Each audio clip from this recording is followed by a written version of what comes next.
తటిల్లేఖా తన్వీం తపనశశి వైశ్వానరమయీ నిషణ్ణాం షణ్ణామప్యుపరి కమలానాం తవ కళా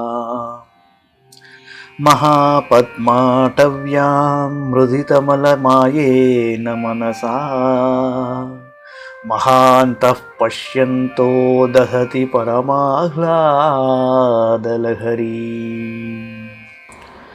మెరుపు తీగవలే సూక్ష్మమైనది, సూర్యచంద్రాగ్నులమయమైనది, మూలాధార స్వాధిష్టాన మణిపూర అనాహత విశుద్ధ ఆజ్ఞాచక్రములు అనబడే 6 చక్రముల కమలములపైన ఉన్నది.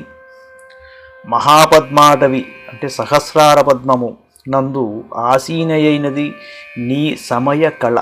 అట్టి కళను మాయావికారములు తొలగిన నిర్మలమైన మనస్సును కలిగిన మహాత్ములు మాత్రమే దర్శించుచు పరమానంద లహరిని అనుభవింపగలరు.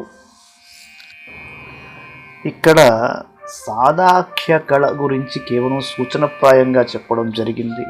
చాలా గూఢమైనది, చాలా వివరంగా చెప్పుకోవాల్సి ఉంటుంది. అందులో కుండలిని శక్తిని సహస్రారానికి తీసుకువెళ్ళిన తరువాత అమ్మవారు రాజరాజేశ్వరీదేవిగా మనకి శివశక్తి ఐకర్ స్వరూపంలో ఒక బిందువుగా జ్యోతిర్మయంగా దర్శనమిస్తుంది. ఇది పరమహంసలు అనుభూతి పొందే పరిస్థితి. రామకృష్ణ పరమహంసని ఒకసారి అమ్మవారి ఏ స్వరూపం అందరికంటే గొప్పగా ఉంటుందండి అంటే సూటిగా రాజరాజేశ్వరి అని పేర్కొన్నారు ఆయన. తటిల్లేఖా తన్వీం తపనశశి వైశ్వానరమయీ నిషణ్ణాం షణ్ణామప్యుపరి కమలానాం తవ కళా మహాపద్మాటవ్యాం మృదితమలమాయేన మనసా మహాంతః పశ్యంతో దహతి పరమాహ్లాదలహరీ.